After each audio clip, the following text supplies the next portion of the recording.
జిల్లా వ్యాప్తంగా ఉన్న బీసీ సంక్షేమ వసతి గృహాల్లో విద్యార్థులు ఎదుర్కొంటున్న సమస్యలను గుర్తించి పరిష్కరించాలని బీసీ విద్యార్థి సంఘం నల్గొండ జిల్లా అధ్యక్షుడు ఐతకోని జనార్దన్ గౌడ్ డిమాండ్ చేశారు. ఈ మేరకు బీసీ సంక్షేమ వసతి గృహాన్ని సందర్శించారు. జిల్లా కేంద్రంలోని బీసీ సంక్షేమ బాలుర ఉన్నత పాఠశాల వసతి గృహాన్ని సందర్శించి విద్యార్థులతో మాట్లాడి సమస్యలను తెలుసుకున్నారు. వసతి గృహంలో ఫ్యాన్లు పనిచేయకపోవడం, తాగునీటి కొరత, పరిశుభ్రత లోపించడం, దోమలు, ఎలుకల బెడద వంటి సమస్యలతో విద్యార్థులు ఇబ్బందులు పడుతున్నారని తెలిపారు. జిల్లా కలెక్టర్ ప్రత్యేక చొరవ తీసుకుని సంక్షేమ శాఖ అధికారులతో సమీక్ష నిర్వహించి సమస్యలను వెంటనే పరిష్కరించాలని కోరారు.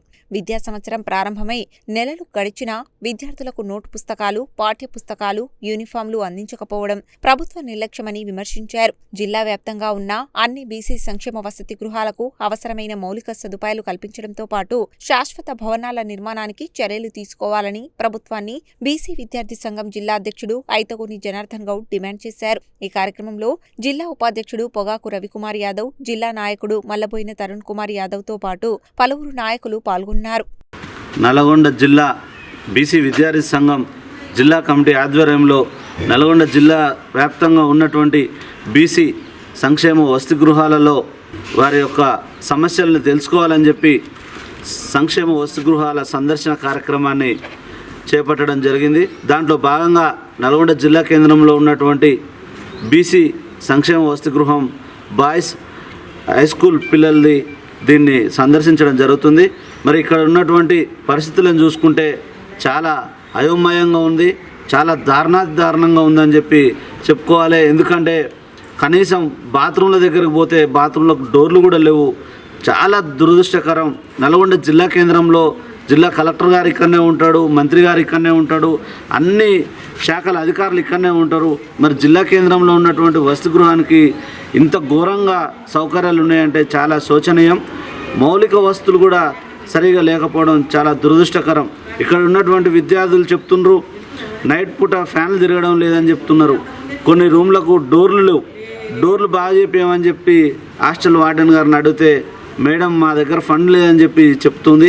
మరి జిల్లా బీసీ సంక్షేమ అధికారి గారు తక్షణమే ఈ యొక్క హాస్టల్ని సందర్శించి మరి ఈ హాస్టల్కి ఏమైతే వసతులు కావాలనో, వాటికి ఎంత ఆర్థిక పరిస్థితులు కావాలనో, బడ్జెట్ ఎంత కావాలనో ఎస్టిమేషన్ వేయించి కలెక్టర్ గారి దృష్టికి తీసుకుపోయి తక్షణమే ఈ యొక్క వసతి గృహంలో అన్ని ఫ్యాన్లని, లైట్లని, అదేవిధంగా అన్ని రూమ్లకు డోర్లని, బాత్రూమ్లని, అదేవిధంగా మంచినీటి, తాగునీటి సౌకర్యం కూడా సరిగా లేదు. వీటన్నిటిని తక్షణమే బాగు చేయాలని చెప్పి బీసీ విద్యార్థి సంఘం తరఫున కోరుకుంటా ఉన్నాం.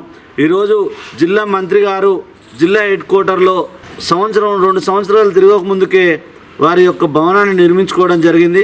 మరి ఇక్కడ చదువుకుంటున్నటువంటి భావితరాలకు భవిష్యత్తుని ఇచ్చేటువంటి విద్యార్థులు వారి చదువుకునే దశలోనే వారికి మౌలిక వసతులు కూడా కల్పించకపోవడం చాలా దురదృష్టకరం.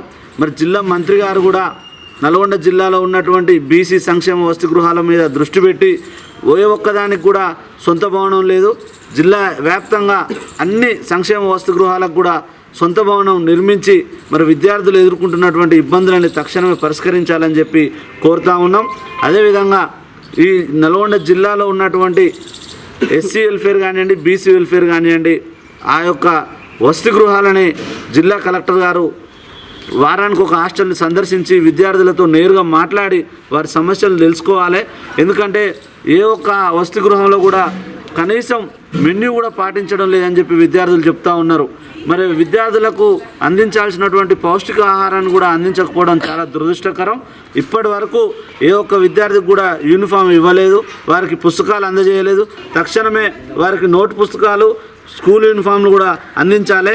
రాష్ట్ర ముఖ్యమంత్రి గారు విద్యాశాఖ మంత్రి లేకపోవడం ఇవన్నీ జరుగుతూ ఉన్నాయి. మీరు తక్షణమే విద్యాశాఖ మంత్రిని కూడా ఏర్పాటు చేయాలని చెప్పి రాష్ట్ర ముఖ్యమంత్రి గారిని కూడా కోరుతా ఉన్నాం.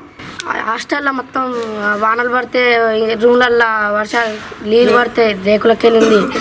బాత్రూమ్ సరిగా లేవు, డోర్లు లేవు, 1కి 2 ట్యాప్ ఇరిగితే 1కి 2 ఫ్యాన్లు ఖరాబ్ చేపించలేరు. కిటికీలు అంతే ఉన్నాయి, రాతర పనికొక్కులు వస్తే మనుషులం గడుస్తున్నాయి. ఏం లేవు సార్, మొత్తం రేకులు అన్నీ కురుస్తున్నాయి, బాత్రూమ్లు అన్నీ పోయినాయి. ఫ్యాన్ ఖరాబ్ అయినా చేపియాలి. ఇంతవరకు మోటార్ ఖరాబ్ అయినా మేమే ఊపుకొని మేమే నీళ్ళు తెచ్చుకున్నాం. వాళ్ళకి బాత్రూమ్ రేకులు అన్నీ పోయినాయి, ఇంతవరకు వేపియలే. డోర్లు అన్నీ రిగిపోయినాయి, బాత్రూమ్ స్కూల్ అది హాస్టల్ కిటికీలన్నీ రిపోయిన పందికొక్కలు వచ్చి మొత్తం కలిసిపోయి అదే 2-3 కలిసినాయి. నేను గౌడ్ బాయ్స్ హై స్కూల్లో చదువుకుంటున్నా.